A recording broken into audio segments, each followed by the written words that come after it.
welcome back to the NOIC Godcast. This week it's just me and Rachel. And then, creepily behind the camera is a Joshua. He's always watching. He's always watching. No, he's just making sure that apparently our recording is still good. I don't really know. But anyway, so we've started this new series called Identifying Invisible. Basically, we're going to be taking a closer look at God and how he is always literally right next to us, even though we can't see him.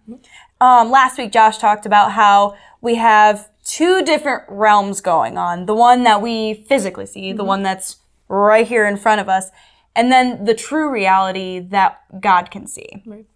And as humans, we're unable to see his reality without him showing it to us. Right. Like, we don't have that ability. We don't have that capability. With that being said, I want to look at a very familiar story that I know we have heard over and over again. And I want to look at it from that reality, like the opposite reality of what we normally see. Maybe in a way that we can see that God isn't so far away from us, that he's like right here. Now, there are plenty of stories in the Bible that would pertain to this. I know that you could think of like 150 of them right off the bat, but I want to talk about this one because I'm not going to lie. This is the one we were talking about in Sunday school. Two to three Sundays ago, we were talking about it with the kids because our lesson, like throughout this, like, I don't know what it's called, like we have like a curriculum, and like the lesson that we have, like the theme is miracles, which kind of fits right into this. But we want to talk about him feeding the 5,000. So let's think about it from like the beginning. So you're sitting there, this multitude has been following him for quite some time. Right. And then the disciples are like, Jesus, you need to let them go find places to eat because, you know, they're hungry. I'm hungry. Yeah. Like, we need to take a break. And then Jesus is like, no, we're going to feed them. And like, they're all like, what do you mean? We don't even have food. Like, they didn't take stuff for themselves. Right. Like, how are we going to feed 5,000 people? And he's like, well, what do we have? And they're like, well, we have a little boy's lunch over here. He has 5 loaves of bread and 2 fishes, and we had to explain this to the kids, that loaves were not loaves. Right. Loaves were like loaves. You know what I mean? It was a little boy's lunch. Right. And so the whole thing, they're like, well, we have this. He's like, well, bring it to me. And they're like, okay. And so they bring it to him, and they just start passing it out. 5,000 people. Think about That would take some time. That would take some time. Listen, I have a hard time, like, what do we have at church? Like, 50 people? Handing out papers? Oh, paper. It takes me forever. It takes like 15 minutes to hand out. Like, and they're just handing out, and they're like, well, how in the world are you doing this? Like, every single time, he always had enough for the next person. Mm-hmm. And then to the point where it's not even just that he was able to feed everyone. He had 12 baskets left over. Like, you started with 5 loaves and 2 fishes. One little lunch. Yeah, one little lunch. Like, think about the lunch you take to work, and then suddenly a mob of people, the nematodes, come in.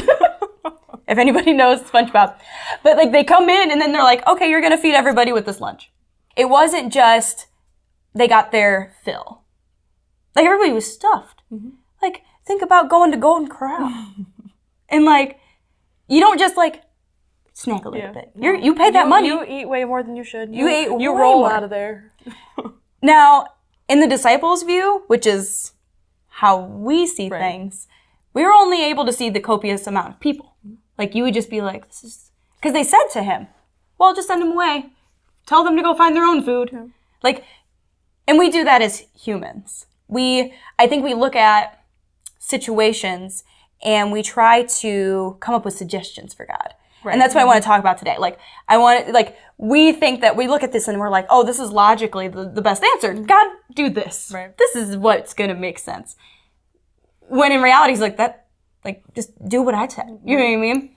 He wasn't worried about it. He didn't, again, it was like, before he even knew exactly what they had, he was like, he knew what they had. Yeah, he did. But before he had the answer from them, he was just like, feed them. So, like, in life. What's the big deal? Have you ever done that in life? Have you ever thought of a situation that you had something that you were going through and you were like, oh, this is the logical thing. Have you ever had that? Like all the time. Like I can look back at my whole life, and this is something that comes up often when I'm praying, but like my whole life, I feel like I look back and like this. So this is what like I thought I should have kids here. I thought that I should do this here. You know, we should move here, or this job, or like, those are kind of big life examples. But just even little things, we think this is what makes sense. Yeah. And then I kind of get the complete opposite Yeah. of what I thought. Yeah. And that was so much better. I would have ruined my life had I got what I wanted. You know, and that brings me to one of my favorite quotes. I'm going to probably mess it up. No idea who said it because it was a long time ago that I read the book. But it was, if you could see what God saw, you would do what God does. Yes. So basically, like, we want what we want because we only see so much. Yeah. But he can see it all. And he gives us the best according to the whole story. Yeah. And so I think that, you know, we want from such a little point of view, you know, and he gives to the whole life. And story. I don't know the reason why, like, they didn't want them to go away. Like, I don't know why God was like, no, I need them to stay here. Because, like, I mean, well, you know what? I get it. Have you ever done, like, volleyball and you go do the water break and nobody comes back? They don't come back. So maybe that was, the reason why it was, like, he didn't want to send them out and then them not come back. Yeah. But it doesn't matter. He knew that it was going to be taken care of. I have done this several times in my life. It feels like a daily thing, and I always have to be like, I understand that. stupid, stop it. But, like, I remember making rational, and actually me and Jacob were just talking about this the other day. I was like trying to work my way through some things. I'm a very much of a control freak, and I'm trying to work on that. I don't know if you knew that. Shocking. And I was talking to him, and I was like, well, yeah, it just this and this and this needs to work like this. Right. And he's like, well, have you prayed about it? I was like, no. It's the logical answer. Like, this has to be the way that God does it. And it turns out that's not the way that God wanted it.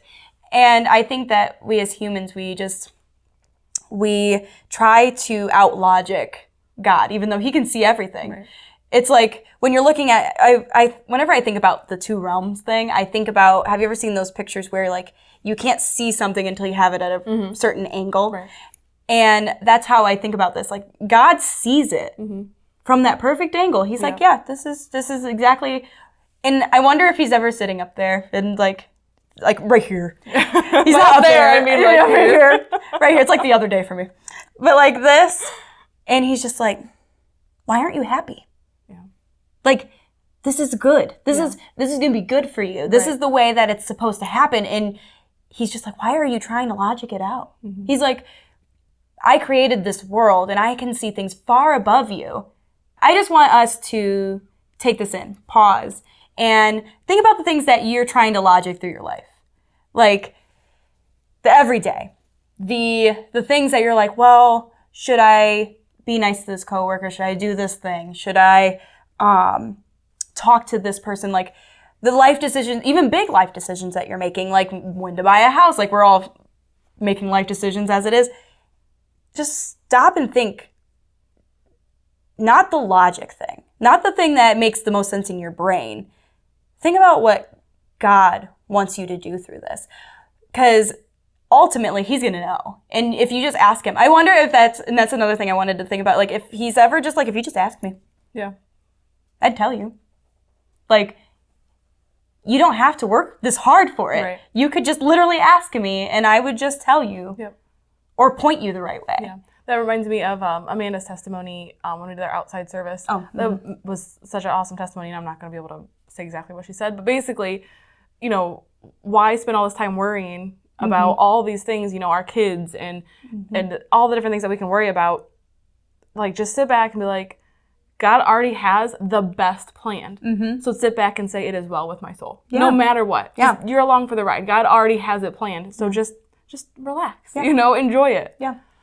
But, so yeah, that was kind of like the point that I wanted to get across today.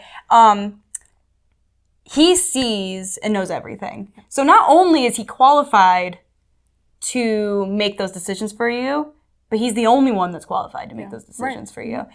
But yeah, so today, my considerable quote, you guys always, Josh and Rachel always have people. They always have like these really old dead people. Yeah, so we like our dead people. Really old dead people, and they have really things. I'm like, Pinterest, tell me something.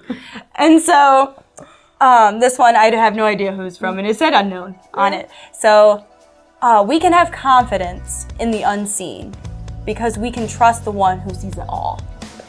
And today's featured content is He Still Does by Hawk Nelson. But yeah, so thank you for attending this hot mess. I hope that you guys enjoyed it and got something out of it. Anything to up? No? Good. All right. Well, we'll see you guys next week. Bye.